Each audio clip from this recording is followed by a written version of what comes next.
কিছুদিন আগে ভেনেজুয়েলার প্রেসিডেন্ট এবং তার স্ত্রীকে তুলে নিয়ে গেছে ডোনাল্ড ট্রাম্প। নিয়ে যায় তাদেরকে আর কি বিচার করবে, কারণ হচ্ছে তারা ড্রাগস পাচার করতে সাহায্য করতো, মানে আমেরিকায় ড্রাগস পাচার করতে সাহায্য করতো। এই অভিযোগের সূত্রে তাদেরকে তুলে নিয়ে গেছে। এখন পরবর্তীতে জানা গেল সবশেষে যে আজ পর্যন্ত, মানে আজকে পর্যন্ত যা খবর পাইলাম, এখন আপনার আমেরিকার সরকার ডোনাল্ড ট্রাম্প সে আপনার ভেনেজুয়েলার যে তেলের কোষাগার যেটা আছে, যেখানে তেল উৎপাদন হয়, সেই জায়গাটাকে তাদের হ্যান্ড ওভারে নিবে। নেওয়ার পরে যত টাকা পয়সা আসবে সব কিছু আপনার আমেরিকার ব্যাংক অ্যাকাউন্টে জমা হবে। বিষয়টা ভাবছেন?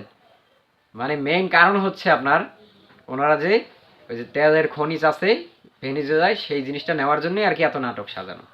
আচ্ছা, আপনার দেশে ড্রাগস আসতেছে, এটা আপনারই কিন্তু আপনার সীমান্ত দিয়ে বন্ধ করতে হবে, কিন্তু অন্য দেশ থেকে যে পাচার করতেছে আপনি যদি বন্ধ করেন, আপনার দেশে যদি কোনোভাবে না ঢুকায় আপনার জনগণ, তাহলে তো আর ওনারা বেচতে পারবো না, তাহলে তো ওনারা চাইপা দিতে পারো না। বুঝেন না বিষয়টা?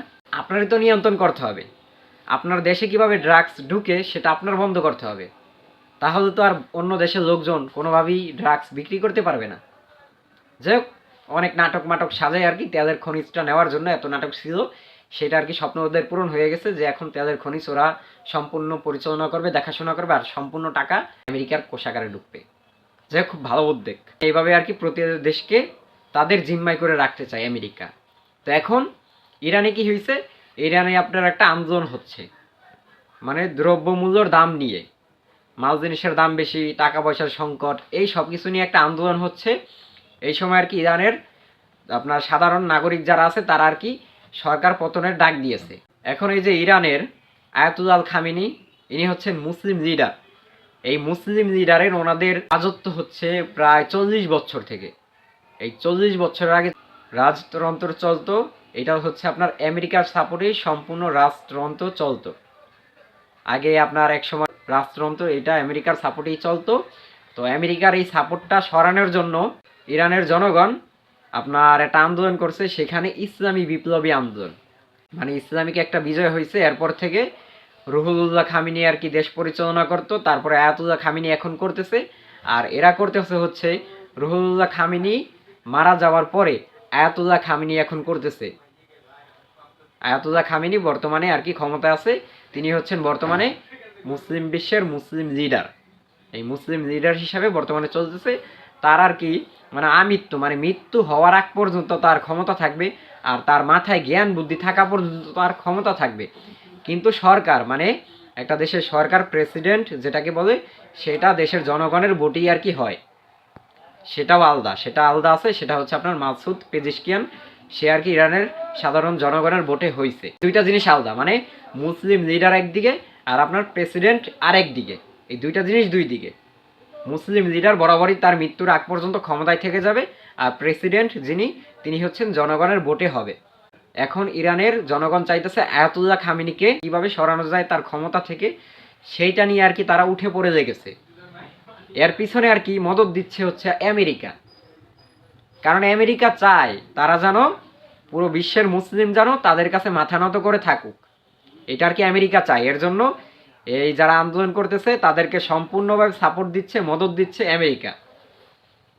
তো আমি যতটুকু ভাবনা চিন্তা করে দেখলাম, এই যে ইরানের জনগণ যেটা করতেছে একদম খুব বাজে কাজ করতেছে। কেন, কিছুদিন আগে আমেরিকা ইসরায়েল মিলে ইরানের উপরে প্রচুর পরিমাণে হামলা করছে। এই জিনিসটাকে সম্পূর্ণভাবে মোকাবেলা করছে হচ্ছে ইরান একা, অন্য কোনো দেশ আসে নাই। তাহলে ওই দেশের সরকার মানে নিজেদেরকে এত উপর লেভেলে নিয়ে গেছে, নিয়ে যাইতেছে, পুরো বিশ্ব থেকে তারা আলাদা হয়ে গেছে। কেমন আলাদা হয়ে গেছে, এই বিশ্বটাকে একতরফাভাবে আপনার হ্যান্ড ওভার করে রাখছে হচ্ছে আমেরিকা, মানে বিশ্বের যত দেশ আছে তাদেরকে নিজেদের জিম্মাই করে রাখছে, মানে তারা যেটা বলবে সেটাই করতে হবে পুরো বিশ্বের যত দেশ আছে তারা। কিন্তু ইরান, তারা তাদের নিজেদের গতিতে চলতে চায়, কাউকে পরোয়া করে না। আর আমেরিকার কাছে ধরা থাকলে, আমেরিকার হ্যান্ড ওভারে থাকলে, তাহলে কি হবে, আপনার দেশে আপনি চাইলে কিছু করতে পারবেন একটা, তা না, সম্ভব না। আপনি একটা বোমা বানাবেন দেশকে রক্ষা করার জন্য, একটা মিসাইল বানাবেন দেশকে রক্ষা করার জন্য, সেটা করতে হইলেও আমেরিকার যে জাতিসংঘ আছে এই জাতিসংঘের কাছ থেকে পারমিশন লাগবে। তারা যদি পারমিশন দেয় তাহলে আপনি আপনার দেশে কিছু করতে পারবেন। তো এর জন্য আর কি এই ইরান তাদের থেকে আলাদা হয়ে যায়, তারা নিজেরাই সবকিছু করতেছে, তারা নিজেরাই সবকিছু পরিচালনা করতেছে, যেন আমেরিকার কাছে মাথা নত করে না থাকা লাগে। এই জিনিসটা যদি ইরানের জনগণ বুঝতো তাহলে আজকে দ্রব্যমূল্যর আন্দোলনটাকে বড় কইরা ইরানের সরকার পতনের ডাক দিত না। ওরা বুঝবে কখন, যখন এই নেতাকে হারাবে তখন বুঝবে যে আসলে কি করছি। যখন ওই যে ভেনেজুয়েলার মতো তেলের কোষাগার, তেলের খনিজ যখন হাতছাড়া হয়ে যাবে, বিভিন্ন খনিজ যখন হাতছাড়া হয়ে যাবে, নিজেদের দেশে অন্য দেশের রাজত্ব চলবে, তখনই বুঝতে পারবে যে আসলে নিজের পায়ে নিজে কুড়োল মারতেছি। তো কি বলবো, এইসব বোকারা যখন আর কি সমাজে উগ্র হয়ে যায় তখন আর বলার কিছু থাকে না।